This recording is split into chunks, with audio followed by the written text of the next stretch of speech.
तो हेलो दोस्तों, यदि आप भी इंग्लिश सीखने वाले हैं तो आपको लिए वीडियो बहुत ही हेल्पफुल होने वाला है। और हमारे चैनल में आपको इसी तरह की वीडियोज़ मिलती हैं, जैसे कि स्टोरी का हिंदी एक्सप्लेनेशन। और यहाँ पर जो स्टोरी है इसका मैं एक एक वर्ड को हिंदी में पढ़ के बताऊँगा, तो आप लोग भी पढ़ सकते हैं कि किस वर्ड को, किस शब्द को कैसे पढ़ना है। जैसे कि यहाँ पर लिखा the boy who cried wolf, wolf या वुल्फ। यहाँ पर हम इसको द पढ़ते हैं, द बॉय, इसको हु पढ़ेंगे, है ना। यदि आपसे थोड़ी बहुत बनती है तो ठीक है और अच्छी बात है। यहाँ पर क्राइड है, वोल्फ यानी भेड़िया होता है, वोल्फ यानी भेड़िया, ठीक है। तो यहाँ पर मैंने अर्थ लिख दिया डायरेक्ट। तो इस क्राइड में चिल्लाया, वोल्फ यानी भेड़िया। तो यहाँ पर मैं पूरी लाइन आपको हिंदी में एक्सप्लेन करता हूँ।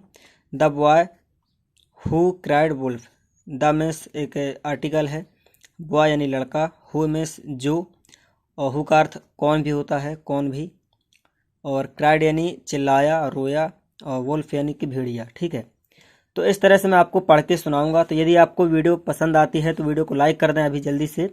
और लेकिन चैनल पर नए हैं आप लोग तो जल्दी से चैनल को सब्सक्राइब करके घंटे बटन को दबा लेना, ताकि इसी तरह की वीडियोज़ आपके मोबाइल पर नोटिफिकेशन मिल जाएंगी टाइम पर। तो चलिए फिर स्टोरी को शुरू करते हैं। तो यहाँ पर अ फार्मर, यहाँ पर अ फार्मर का मतलब होता है किसान। तो अ फार्मर आस्क्ड, आस्क यानी कहना होता है, आस्क्ड हिज सन, सन मीन्स बेटा, आस्क यानी कहना, हिज यानी अपने बेटे को, सन यानी बेटा होता है। To take their, their means अपने उनके उनके घर में भीड़ थी, हर्ड मीन्स होता है भेड़ें, ठीक है ना। यानी कि ये शीप मीन्स होता है भेड़, और हर्ड का मतलब होता है कि समूह, यानी कि भीड़ों का समूह, यानी कि जितनी भीड़ थी, 4, 6, 10, 20 जितनी भी थी, तो इकट्ठा। ग्रेजिंग एवरीडे, यहाँ पर ग्रेजिंग का मतलब होता है चराना, चरना, चराना। शीप यानी भीड़ हो गया, और एवरीडे यानी कि प्रतिदिन, ये तो आपको पता ही होगा, एवरीडे यानी कि प्रतिदिन। तो यहाँ पर स्टोरी है हमारी, a farmer asked his son, और एक किसान अपने बेटे को कहता है, to take their herd, to take में ले जाने के लिए, लाने के लिए, है ना। टेक में लेना या ले जाना, ले जाना, ठीक है। तो अपने बेटे को कहता है अपने साथ भीड़ ले जाने के लिए। कौन सी शीप में भीड़, भीड़ होता है भेड़ों का जो समूह होता है, ठीक है। तो सभी भेड़ों को ले जाने के लिए, किसके लिए, चराने के लिए, एवरीडे, रोज। तो फिर while the boy watched over the sheep, जब बच्चा, वाइल मीन्स जब, या जब, द बॉय यानी कि लड़का, क्या होता है, द बॉय मीन्स लड़का। While the boy watched over the sheep, जब भीड़ों को देख रहा था, या देखते देखते बहुत समय हो गया, ठीक है। तो ही गॉट बोर्ड, वह क्या हो गया, वह ऊब गया। वॉच में देखना, देख रेख करना, वॉच अवर में होता है देख रेख करना। शीप में भीड़ हो गई, ही में वह। गॉट बोर्ड, गॉट बोर्ड का मतलब होता है ऊब जाना, ऊब जाना या थक जाना, ठीक है ना। एंड डिसाइड, डिसाइड का मतलब होता है निर्णय लेना, निर्णय लेना। टू हैव सम फन, मजा करने के लिए, टू हैव सम फन का मतलब होता है मजा करना, टू हैव फन, ओके। तो यहाँ पर हैव फन का मतलब होता है करना, टू हैव, करना, मजा करना। तो उसने सोचा कि कुछ मजा किया जाए, मैं ऊब गया हूँ इन भीड़ों को देख देख कर, है ना। तो उसने क्या किया कि सो, इसलिए, सो का मतलब होता है इसलिए। ही साउटेड, साउट का मतलब होता है चिल्लाना, चिल्लाना, है ना। तो साउटेड, यहाँ पर वर्ब की सेकेंड फॉर्म लगी हुई है, ओके। यहाँ पर भी वर्ब की सेकेंड फॉर्म है, डिसाइड की वर्ब की सेकेंड फॉर्म है। और इनकी वर्ब, इनकी फर्स्ट फॉर्म क्या होती है, यानी कि क्रियाओं के 3 रूप होते हैं, क्रिया का पहला रूप, दूसरा रूप और तीसरा रूप। तो यहाँ पर दूसरा रूप लगा हुआ है, सेकेंड फॉर्म। तो क्रियाओं के बारे में और अधिक जानने के लिए हमने अलग से वीडियो बना दिया है, तो आप जा करके देख सकते हैं। डिस्क्रिप्शन पर आपको वर्ब की लिस्ट मिल जाएगी, यानी कि वीडियो मिल जाएगी वो वाली, ठीक है। और यहाँ पर आई बटन में भी आपको लिंक मिल जाएगी, तो आप जा करके इस वीडियो को देख सकते हैं।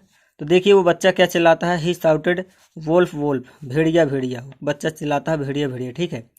तो उसने चिल्लाया, तो upon hearing this this the villagers ran to help, तो अपान में सुनकर, है ना, अपान हीरिंग, हीरिंग यानी कि यहाँ से यहाँ तक ये एक प्रिपोजिशन है। क्या है ये? अपान, ये प्रिपोजिशन है। हीरिंग यानी सुनकर, हियर में सुनना होता है, तो सुनकर, यहाँ पर जब आईएनजी लगा रहता है तो सुनकर हो जाता है। हियर में सुनना होता है और आईएनजी लग गया तो सुनकर हो गया, तो हीरिंग। और दिस, यह सुनकर, यानी कि भेड़िया भेड़िया सुनकर। द विलेजर्स रैन, विलेजर्स यानी गांव वाले, क्या होता है? विलेजर्स यानी गांव वाले, गांव वाले। रैन टू हेल्प, दौड़े, किसके लिए? रैन में दौड़े। टू हेल्प यानी मदद करने के लिए, मदद करने के लिए, ठीक है। Him chase the wolf away, ठीक है। और यहाँ पर उस बच्चे की मदद करने के लिए गांव वाले दौड़े। Him chase the wolf away, ठीक है। और उस भेड़िया को पकड़ो, क्या कहते हैं? उस भेड़िया का पीछा करो। चेज में से होता है पीछा करना, पीछा करना, ठीक है। तो द वॉल्फ अवे, तो यानी कि उस भेड़िया को भगा दो, पीछा करके भगा दो। फिर यहाँ पर जब वो लोग आते हैं, यहाँ, तो there was no wolf, there was no wolf, कोई भेड़िया नहीं था। नो में से कोई नहीं, वोल्फ में से भेड़िया, तो मैंने पहले बता दिया। नो में से कोई नहीं, नो का मतलब होता कोई नहीं। देयर एक ये इंट्रोडक्टरी देयर है, ठीक है। और ये इंट्रोडक्टरी क्या होता है, इसको अच्छे जानने के लिए इस पर भी हमने अलग से वीडियो बना दिया है। तो देखिए, थोड़ा थोड़ा आपको ग्रामर सीखना पड़ेगा, तो बेसिक इंग्लिश सीख पाएंगे या अच्छे से इंग्लिश सीख पाएंगे, क्योंकि थोड़ा बहुत ग्रामर का भी आपको ज्ञान होना ज़रूरी है इसका अर्थ निकालने के लिए, इंग्लिश सीखने के लिए। और मीनिंग तो मैं लिखते जाता हूँ, तो आपको 4-5 मीनिंग भी याद करना पड़ेगा रोज़। तो मैं आपकी हेल्प कर रहा हूँ कि आप लोग इंग्लिश कैसे सीख सकते हैं, आपको एडवाइस भी करता हूँ किस तरीके से इंग्लिश सीखी जाती है। देखिए, इंग्लिश एक लैंग्वेज है, ओके। तो this made them very angry again, तो यह बात उनको बहुत नाराज़ कर गई, मतलब कि वो लोग बहुत गुस्सा हो गए जब वो लोग आए, बच्चे ने चिल्लाया, ठीक है। तो दिस मेड का मतलब होता है कर देना, कर देना, यानी कि मेड यहाँ पर वर्ब की सेकेंड फॉर्म लगी है। तो यह बात, दिस में से यह बात उनको नाराज़ कर दिया, या इस बात ने उसको नाराज़ कर दिया कि उनको, गांव वालों को, क्योंकि बच्चा ने झूठ बोला था, वहाँ पर कोई भेड़िया नहीं था, ठीक है ना। तो देम वेरी एंग्री, वो गांव वाले बहुत गुस्सा हो गए। अगेन में फिर से, एंग्री में से नाराज़ होता है, नाराज़। वेरी में से बहुत, देम में से वे, है ना, देम में से वे उनको। तो वो लोग बहुत नाराज़ हुए। तो ऑन द सेम डे, उसी दिन, द बॉयज सा एन एक्चुअल वोल्फ दैट, लेकिन होता क्या है कि वो लोग नाराज़ हो गए, गांव वाले गुस्सा हो गए और चले गए फिर बच्चे को डांट करके, तुम झूठ बोलते हो, ये वो करते हो। जबकि बच्चा क्या कर रहा था? मज़े ले रहा था गांव वालों की, ठीक है। लेकिन हुआ क्या कि उसी दिन शाम को, सुबह या दोपहर को चिल्लाया होगा बच्चा। तो ऑन द सेम डे, यानी कि उसी दिन, द बॉयज सा ये वर्ब की सेकेंड फॉर्म लगी है, सी का सेकेंड फॉर्म सा होता है, सी का सेकेंड फॉर्म, ठीक है। सा में देखा। तो उसी दिन बच्चे ने एन एक्चुअल में से वास्तव में, उसने, बच्चे ने उसी दिन एक वास्तव में भेड़िया देखा। That has terrorising the sheep, that is terrorising the sheep, ठीक है। यहाँ पर हैज हो गया है, तो यहाँ पर एज होना था, ठीक है। That is terrorising the sheep, जो कि भेड़ों को डरा रहा था, ठीक है ना, जो भेड़ों को डरा रहा था। The boy cried wolf wolf, लेकिन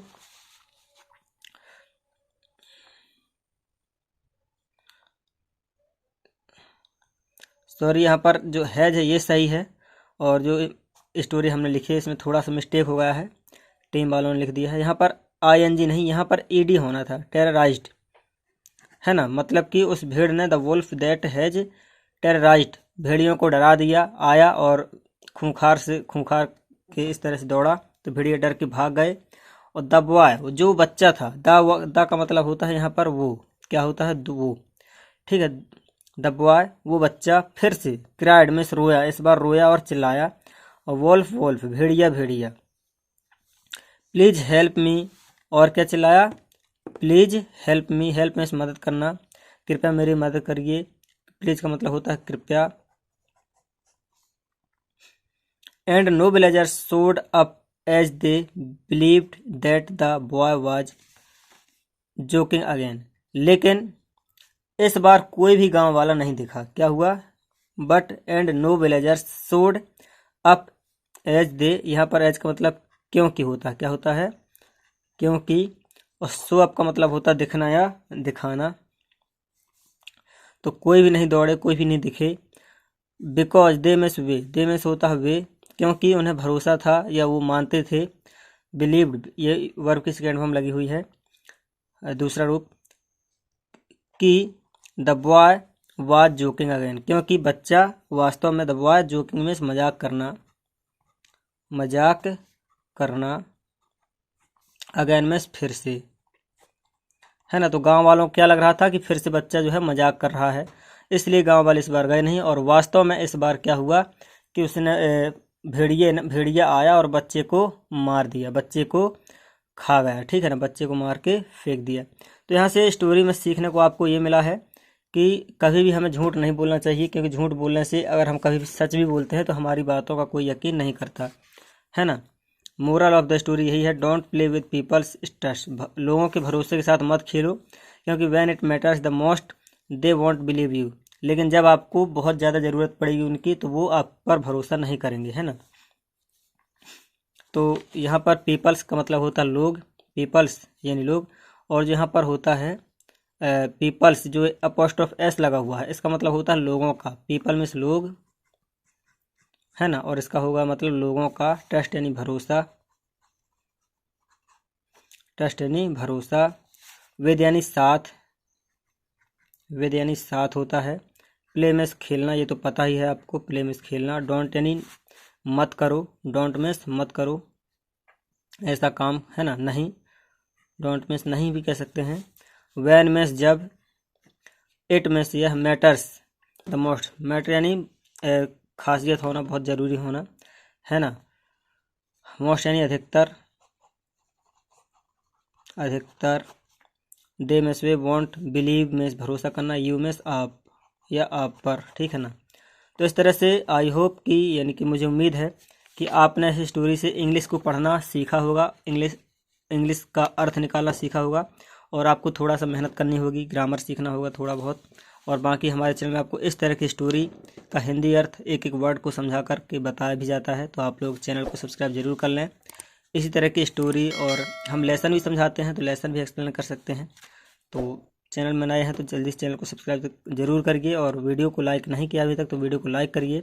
मिलते हैं नेक्स्ट वीडियो में।